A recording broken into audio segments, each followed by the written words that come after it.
बलियापुर गांव के पास एक बहुत बड़ा घना जंगल था। वो जंगल एकमात्र ऐसा रास्ता था जहां से शहर आया जाया जा सकता था। पर कुछ समय से वहां से आने जाने वाले लोग रहस्यमय तरीके से मरने लगे थे।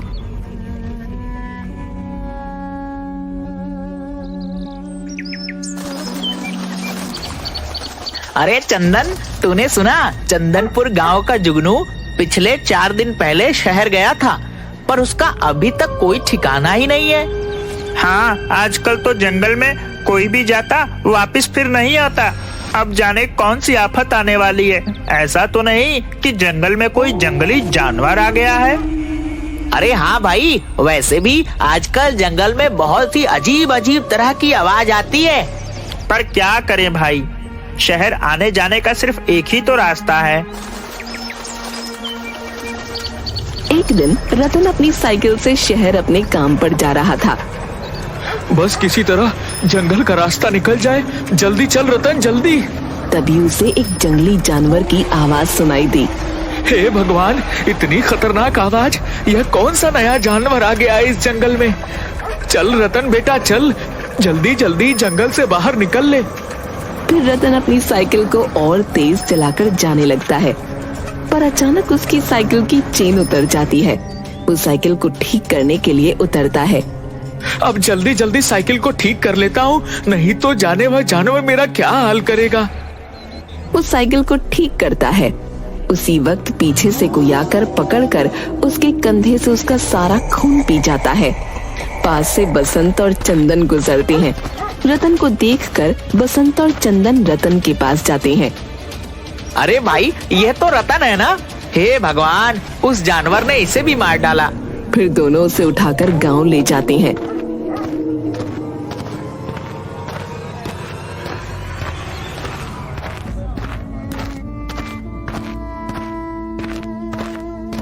आसपास के गांव में मौत हो रही थी सो हो रही थी, पर अब हमारे गांव में भी उस जानवर का आतंक शुरू हो गया है। अब हम सभी को एक बार जंगल में चलकर देखना होगा और उस जानवर का कुछ न कुछ तो करना ही पड़ेगा। गांव में मातम का माहौल छा जाता है। अगले दिन सभी गांव वाले मशाल लेकर जंगल में जाते हैं। तभी ठोकर खाकर बसंत गिर जाता है। बाकी सभी लोग आगे बढ़ जाते हैं। अरे कहाँ जा रहे हो सब के सब? रुको रुको मेरे लिए। तभी उसे अजीब अजीब सी आवाज सुनाई देती है और वो जैसे ही पलट कर देखता है, नहीं नहीं,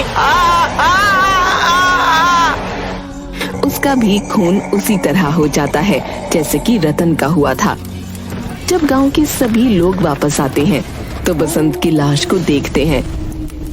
अरे यह क्या? बसंत, बसंत, उठ जा बसंत भाई, उठ जाओ। अरे लगता है उस जानवर ने बसंत भाई को भी मार डाला। हे भगवान, ये कौन सा जानवर होगा जो इतनी बेरहमी से इंसानों का खून पी जाता है? मुझे तो बहुत डर लग रहा है। फिर सभी लोग गांव चले जाते हैं।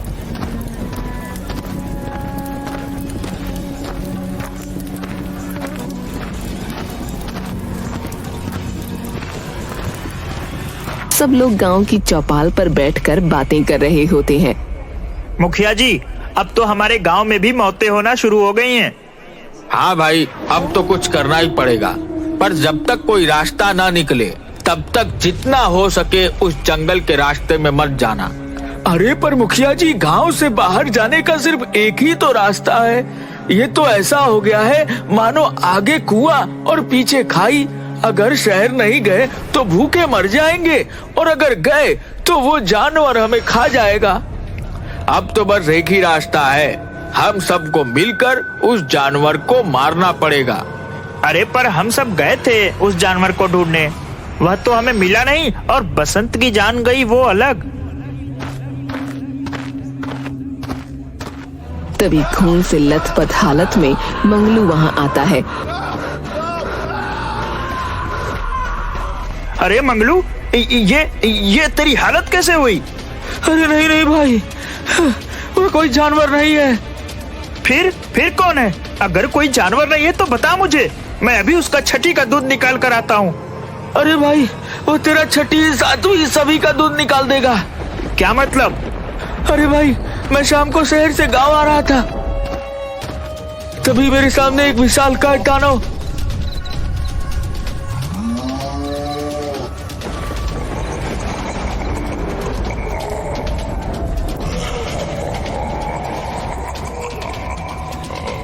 नहीं नहीं, क्या कहूँ उसे मैं, मुझे तो कुछ समझ नहीं आ रहा।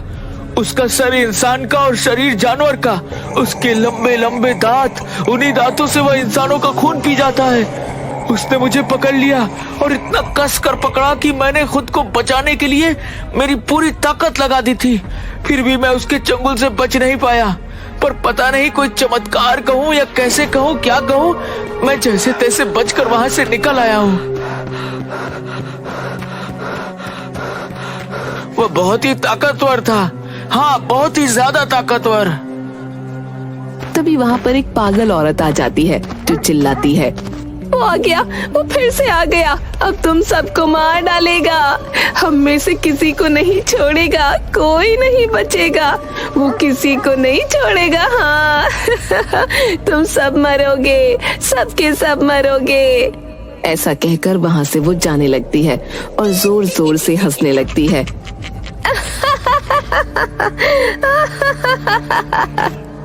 गांव में किसी को भी कुछ समझ नहीं आता। भाइयों, मेरा मत यह है कि गांव में से 4-5 लोग साथ में शहर जाकर जरूरत का सारा सामान ले आए और फिर उस रास्ते से कोई भी नहीं जाएगा।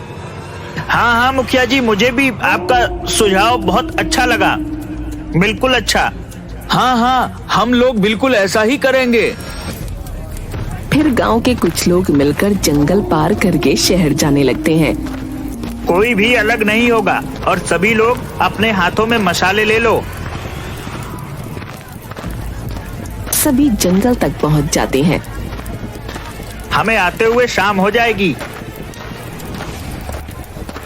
जय हनुमान ज्ञान गुण सागर, जय कपीस तिहु लोको उजागर, रामदूत अतुलित बलधामा, अंजनी पुत्र पवन सुत नामा।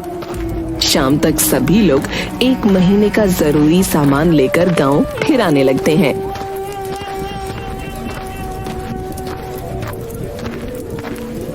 आते समय सभी लोगों के सामने एक विशाल काय आदि मानव आकर खड़ा हो जाता है।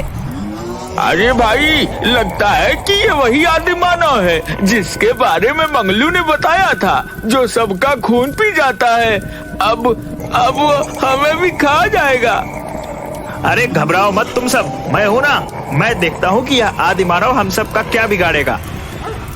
तभी वो आदि मानव एक आदमी को पकड़ लेता है और उसका खून पीने लगता है। बाकी सभी लोग उस पर पत्थर मारने लगते हैं। छोड़ छोड़ उसे छोड़।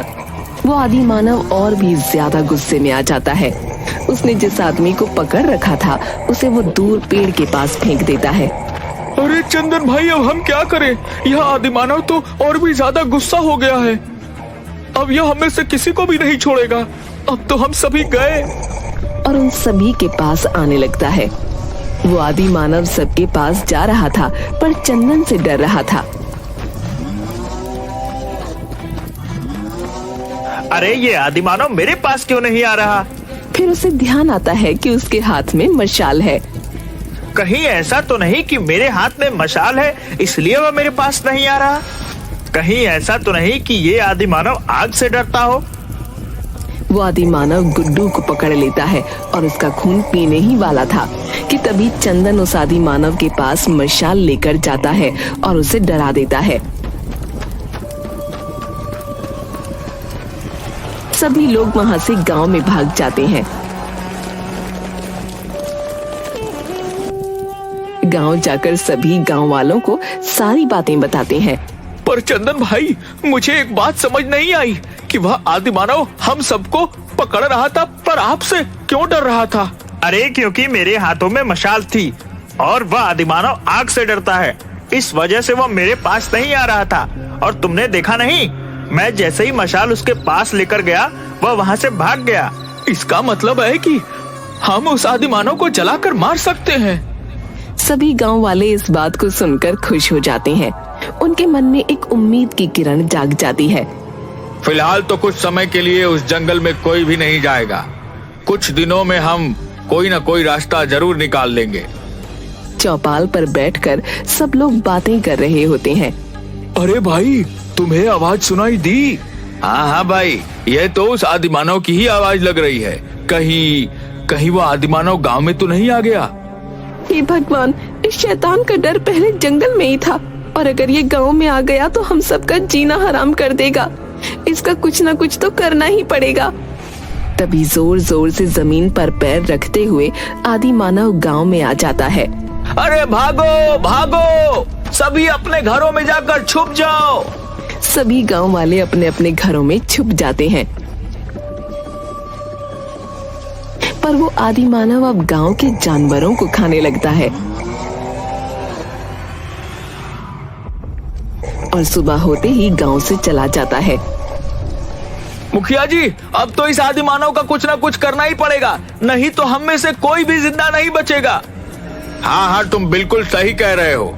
अगली शाम को भाई चंदन, लगता है वो आदिमानव आज फिर आएगा। अब तो वह हमारे गांव के जानवरों को भी मार कर खा रहा है। अब वह हम में से किसी को भी नहीं छोड़ेगा। अरे गांव वालों, कब तक इस आदिमानव से भागोगे? एक दिन यह हम सबको खा लेगा। तभी एक पागल औरत वहाँ आ जाती है। हाँ, सही कह रहा है ये। कब तक भागोगे उस आदिमानव से? बरसों पहले वो मेरे पिंकू को भी खा गया था। पर उस आदिमानव को हम मारेंगे कैसे? वो आग से डरता है। हाँ, उसे किसी तरह से आग से जला सकते हैं। फिर वो पागल औरत सभी गांव वालों को तरकीब बताती है। फिर सभी लोग मिलकर एक गड्ढा खोदने लगते हैं।